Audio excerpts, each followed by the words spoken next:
Hey there, welcome back my channel again. In this video I will show you how to enable notification categories on Galaxy phone.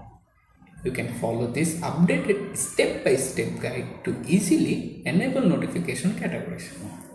First, open settings.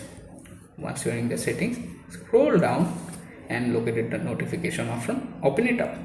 After this page is open, scroll down again and locate the advanced settings option, open it up.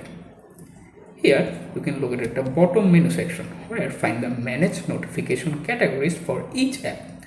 Maybe this option are turned off, so tap on the toggle switch to turn it on. This feature work to identify this is what you can open the app notification page and wait to open the page. After the page is open, you can open any notification such as Android Auto, then go to the notification categories. After that, open any option there, find the sound option, tap on it, and here choose any sound to set them, and you are done. Thanks for watching. Please subscribe.